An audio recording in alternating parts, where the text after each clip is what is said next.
Right, good evening members, settle down please, thank you. Good evening and welcome to this meeting of the Asset Management Committee, and welcome to anybody who's watching online. You're very welcome to join us there. But first of all, can I just ask you to make sure your mobile phones are turned off or turned to silent, please, and not to disrupt the meeting. Thank you kindly.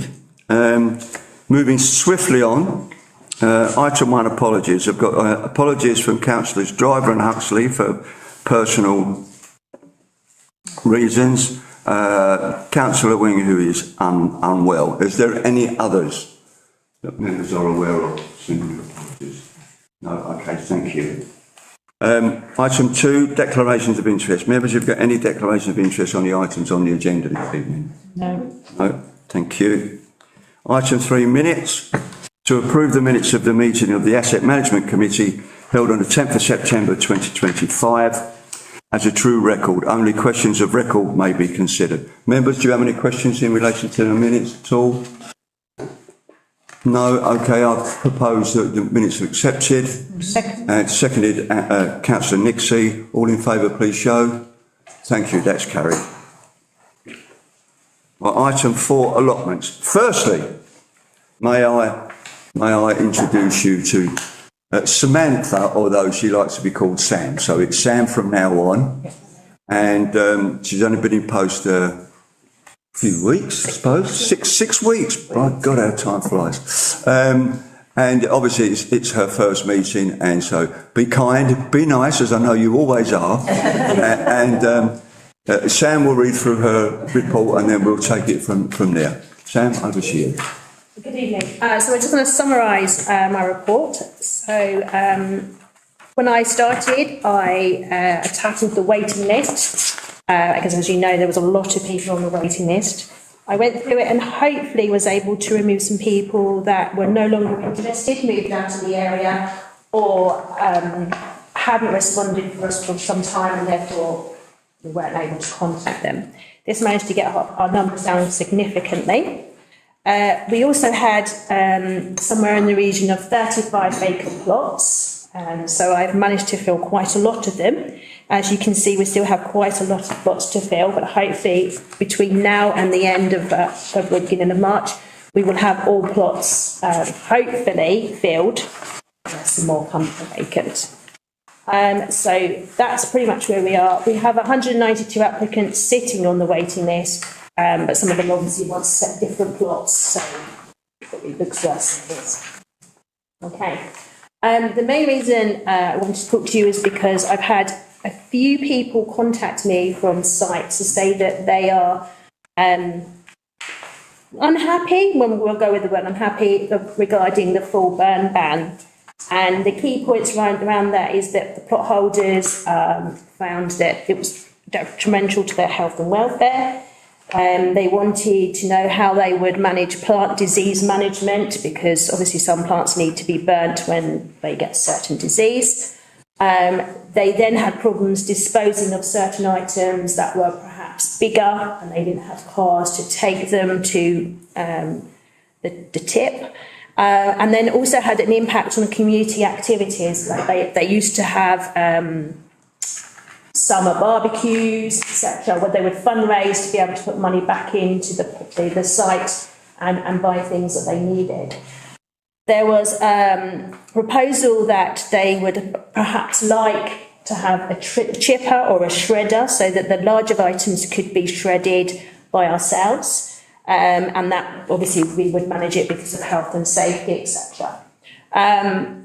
After speaking to the technicians, they thought that although this was viable, it was perhaps not cost effective or a practical solution. And they thought perhaps an alternative would be to have an annual burning allowance 1 week before or 1 week after bonfire night to allow holders to dispose of the woody waste that they couldn't get rid of any other way. Thank you, Sam. Right, members, the recommendations are committee to decide whether to continue with the blanket ban on all burning on all its allotment sites or to modify the ban in the light of the information that you've just heard. And committee to decide whether to purchase a shredder for use on all of its allotment sites and Montefiore Woodland. Councillor Austin. I just wanted to ask about the first issue, which is about the number of people still waiting on the waiting list. Are we now adopting a policy where everything cuts down to a quarter plot, or are we carrying on with plots in the size that they already are? We are cutting down whole plots to half plots. The problem with quarter plots is no one really wants them. They're too small. Yeah, people are going and looking at them and they're going, and they would rather come off the list and take a quarter plot. Right, but we are cutting down whole plots as they become Absolutely, vacant. Right, yes, okay. we've recently done that with Yeah. about 5 or 6 different plots. Okay. We've cut them, so we've got Thank half. you. We do have a few people that have half plots and have had to give up half plots to make quarter plots because Yes. of illness, etc. Yes. But it's then hard to get rid of that quarter plot because people look at them and go, People don't want it's to not bother. enough. Right, okay. That makes sense, thank you. Okay. Councillor Nixie. Can I just ask, what was the basis of our decision on for the burning ban? So that Air pollution. it was just air pollution. It was air pollution, but I think as well, for me, if there's other people working on the plots around when they set a fire up and then the smoke is blowing in their direction and stuff, we have, you've got to think of that. Yeah. Personally, I quite like the idea of to assist is the one either before bonfire night or after bonfire night, which is a one-off. Yeah. I think it would be more acceptable there. Yes. I believe that, yeah. Councillor Austin. In the light of what they've said about fundraising and summer barbecues, perhaps we might say you could do it around bonfire night, or you could do it in the summer, or even have two, but it would have to be agreed by all the plot holders on that site when they were going to do it. Yeah, well, I think when it comes to, I'm not saying they can't have shouldn't have, not I can't say, but they shouldn't have a barbecue, but then they've got to get rid of that barbecue, or if it's one they bought in, or if it's, and then the food waste or whatever that may be. Yes. So they've got to take that away. So, so what they're going to do? Burn it all? I don't know. So that worries. That I was just thinking about the social and mental health aspect of allotment involvement, and that encouraging people to do those sorts of social things is part of what we're about. But on the other hand, we've got to balance that up with the air pollution and the inconvenience. Councillor Nixie, did you want to come back? Yes, I mean, I think, the social inclusion and everything is really quite important, and a barbecue is a fun thing to do in the summer, isn't it? And if it's, and obviously that's not something that one person's going to do on their own. They're talking about a community event to raise money. And so it would seem sensible if we were to say, right, well, okay, there's this week that you get at the end of the year to burn all your rubbish off. But if, for example, you want to use a barbecue, then either apply to RTC for that or let us know so that we're aware of it, and so that we can say yes or no, or something. So it's not just like, oh, you can have it in this week, but it's like, if you're doing a big community event, please come back to us, because one, we might be able to help, or secondly, we'd know about it. Yeah. I think we need to firm that up. I mean, I'm quite happy with that. I think we need to firm that up by saying to the allotment holders, if you want to hold an event within the allotment, which will include a barbecue or something, then you need to apply to the council, and we will consider it probably favourably. That is what I just said. Oh, well, Okay. well, then I didn't hear a reply. But there we are. Anyway, I just wanted to firm it up. Yeah. That was all. You wrote it down. Would that application mean they've got to go through full council, or is it apply to the allotment officer? No, well, good question. I think personally, through the allotment officer, and then if there's a bit of an issue, then If there's any problem, then I'm the member over. I'm the member over it. So unless I get some food out of it, then they can have it. If I can't, they won't. So members, I will propose from the chair, that we have. I've got it. Oh, sorry, Trevor, I didn't see you. Burning issue. I didn't see you there. Whee! Enough. As a gardener, I think there should be some type of flexibility. I like to walk my stuff down, but there's some stuff we're not walk down, and if it's dry enough and nobody's on site, say if you're a long-term person there, you could have a bonfire at night, but don't forget bonfires leading on the pick techno and rubbish down and burning plastics. If it's just green waste, just 10 minutes it's gone. Yeah, well, that's okay in your place. No, I'm just, But I'm talking, when you're talking about an allotment site and you've got, 100 people who are all having a bonfire, it's not the same, is it? you can put it all to one side and burn it near enough bonfire, which I have. Yeah. I don't have bonfires like I used to, but that's the only way. But you still have sparklers though, don't you? I bet you do. No. That's okay, a bit like me, fizzled out. Right. No. Thank you for that. So have you basically got that? I've got your proposal as, and I will tidy this up, burning 1 week before or after bonfire night, and I put here to stipulate just green stroke allotment waste. Because that tells them nothing else. Yeah, no plastics. If they wish to have a big event, i.e. a barbecue, they need to make sure that's all cleared away and bought-in barbecues are disposed of appropriately, and apply to RTC for it to be considered via the allotment officer and the chair of council. Great. Thank you. Members, seconder, please, if we've got one. Councillor Hetherington. Members all in favour, please show. Thank you kindly. Hang on. Oh yes, indeed. The second part of that is as to whether we should purchase a shredder.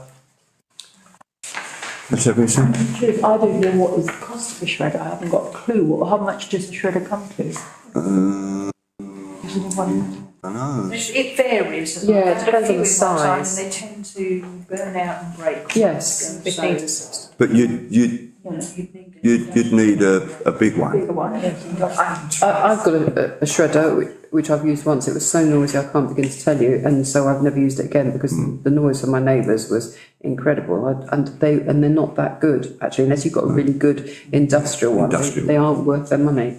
I think the advice from the technicians is quite clear that they don't think it's worth it, and they're the ones who. I'm with that, as what the technicians have said, that it's not viable. Right. So, again, I'll propose that we don't accept, that we don't go with the shredder. Seconder? Councillor Hudson, all in favour? Thank you, that's carried. And thank you, Sam. Thank you. Yeah, lovely to meet you. Nice to meet you all. Enjoyed every minute of it, didn't you? Thank you so much. Take care. Right. Let me get you back. Right. Item 5, Radford House. To receive and note a written report from the town clerk giving an update on various matters relating to Radford House. Part 2 is to receive and consider a legal note from Furley Page solicitors regarding future management models for Radford House. Members, hopefully you've all been able to read the documents. Members, any comments?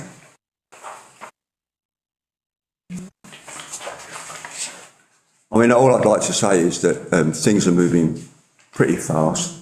What we do have, I think, is a good thing for them to see. Eileen's done some drawings, she's drawing them all herself.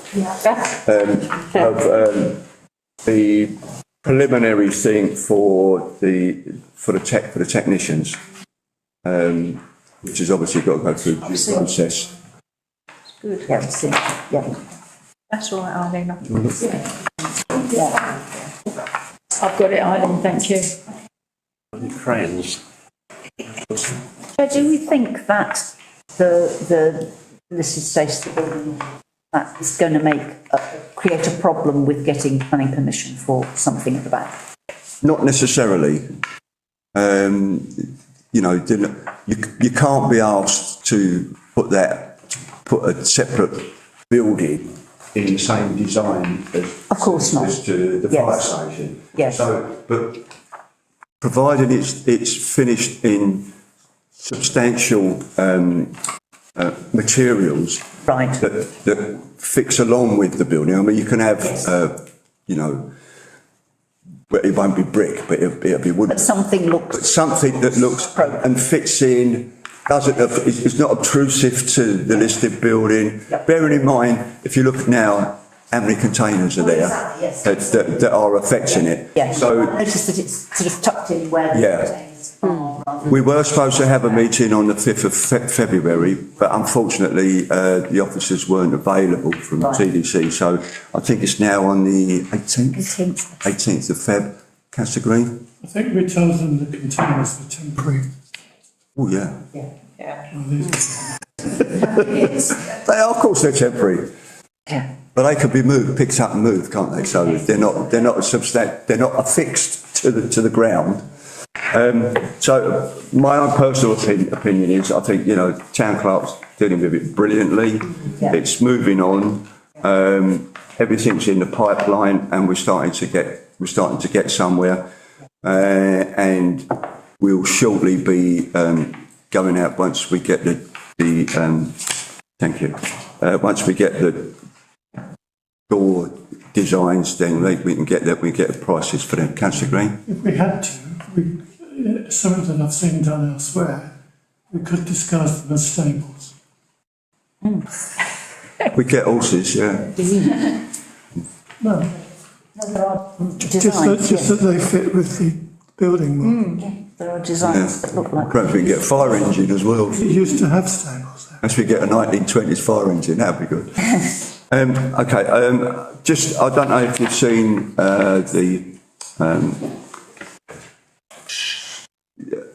Town Clerk sent an email this morning. I'm not sure, no, I don't think it went to everybody, so she just said, "Dear all, please be aware that there is a further update for Radford House that can be given verbally this evening. The survey of the building fabric is complete, together with the draft schedule of works.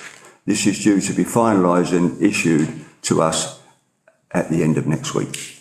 So we'll have the full lot of what it is and what we're going to do and potential costings. Great. So that's good, as far as I'm concerned. Do you think work will start this financial year? Oh, yes. I'm sure that work will do the things, especially what we're doing, the first lot we'll be doing is the doors to the front and rear and the windows. So they will be the things, and that will definitely start, I would imagine, providing we don't the meetings to see whether we need to submit any further applications, listed building applications. Otherwise, we can just carry on with what we've already got on the agreed approval. Well, it would be approved, wouldn't it, if it's agreed? So that's a double thing. Members, so, yeah, Councillor Shonk. Well, you know my thoughts on that, but we won't go into that. But it's not. How much have we spent on Radford House so far? Reminding that Ramsgate residents actually do pick up the bill. I'm not going to say it's going to be wonderful. I'm reading some of the document. Does it say that we're going to basically outsource it but still control it? We haven't got to that yet. It's like any development, Councillor Shonk. We'll be looking at companies to carry out the works. We're still overseeing it because of the surveyors that we have employed. They will be overlooking all of the work on behalf of the town council that actually takes place. Okay, Councillor Austin. I was just wondering, are we going to come on to the item about management, how we manage it, the 30-page? Yeah. We'll do that. So just get this. Trying to check. Yeah. So are members happy with the first part of it? Absolutely. Just noted. Yeah. Just noting that. Okay. Thank you. Just to let you know, we've had a reduction in what one of our contractors is going to do, Paul Ravel, and he's submitted a reduced quote, and that's just for noting, it's a reduction in the cost, so that's all good. I just wanted that to be noted as well, so I can pay it. 6 months off. And then you've got fairly paid, which is Yeah. just potential options on Yeah. running the place. Yeah, I mean, did you, it's just, what they put out, they've got, obviously they've got the pros and the cons of each option. So, I don't think, in my humble opinion, that we've had enough time to look at that and to do that. I would rather this part go back to the town clerk and come back with a recommendation. That would be that's just my opinion. No, I absolutely agree, because you look at page 1 of the Fairly Paid document down the bottom, the last paragraph starts before any action is taken, blah, blah, blah. Yeah. And also if you turn to the back, page 6 of 7, the summary, paragraph down, it says, taken any action, blah, blah, blah. So I think we need to... I do think there are all sorts of reasons why we shouldn't be wanting to manage it directly ourselves at the time. It's just a question of of the options, the alternatives to use. Yeah. This is why I wanted to go back. That's all. My own view is we avoid a charity, but we use one or the other. Yeah, CIC or whatever is that? Yeah, CIC, I think, in my head. That's what I think. Councillor Austin? As the document points out, charitable status gives you access to more grant funding than pretty much anything else. But the process these days is nightmare, isn't it? We tried it for the town team and we couldn't get it approved, although other town teams with exactly the same constitutions have had it under previous charity commission regimes. And the reporting to the Charity Commission, I speak as a former charity chief exec, is very lengthy. Yes. So there are lots of advantages, but it takes forever, and you're not guaranteed to get it. Yeah. And there are some disadvantages as well.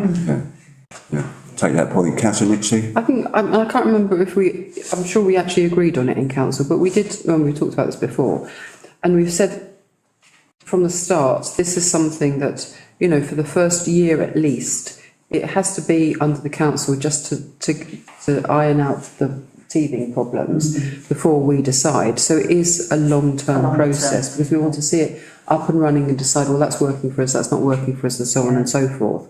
And it's still very much options open with regards to charity and CIC, and obviously still under us, although again that's like an onerous task in itself. But we have said that specifically in council meetings, that for the start it needs to be under our guises, just so that we can see what we can do, what we can't do, what we'd want other people to do, and so on and so forth. And I think we can't forget that, because it's a crucial learning process of this. Yeah, makes sense. Members, are you happy for this to go back to the town clerk to come back with a recommendation? Yes. And her views on both on the CIC and the charity? Yeah. Yeah, I've got that. All right, is that all right, members? Yes. Is that agreed? Agreed. Thank you. Yes, please do. Okay, sorry, Councillor John, did you want to say something? CIC, they're not a very easy organisation to work with. Well, that's for the future. Yeah. Councillor Austin wants to come in. Nixie. Nixie, sorry, I beg your pardon. Told you I had a bad day, and Yeah, I mean, the wheels are beginning to turn again for Radford House, and that's really good. And the people who got aboard are fantastic. So just to go through information on the project manager, because we needed that other person to be able to oversee it, to help Laura and so on and so forth. We had a fantastic number of applications that were really good for this position, and we whittled it down, to 17, and it was like, God, we have to get this 17 down to a number that we can, interview, and that in itself was really difficult. Wealth of experience and people that were really keen to join in for such a good community project and so on and so forth. So we really had sort of like the pick of the bunch with you know, who we could have and the things that they could bring to us. We interviewed 4 people in the end. They were all excellent. The candidate that was selected really just did have everything, you know, that we needed. And again, just seemed to, her ethos really fitted in with, you know, with our community values and so on and so forth, and a vast amount of experience, to the point where she had also, you know, looked at what would be the viable option in regards to CIC or charity and so on and so forth. And was even, you know, looking at business plans and everything, very forward thinking, and so delighted to have her on board. And she'll be starting just after half term, for anybody who doesn't know what that is. Monday after half term. That's like week after next. And all 4 people on the panel agreed that she was the one who recruited, a unanimous decision, and that's really good. We could have had any one of them, Yeah. to be honest. Yeah, very, very good bunch.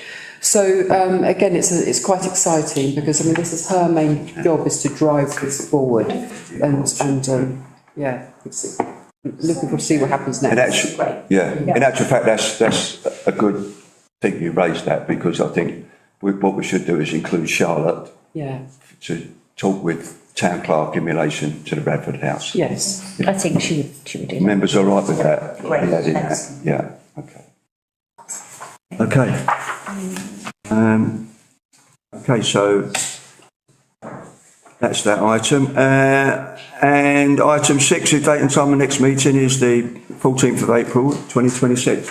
I wish you a wonderful day on Saturday for St Valentine's Day, whatever you may be doing. I didn't know it was Valentine's Day, right? Your birthday, Tony, is it? Yeah.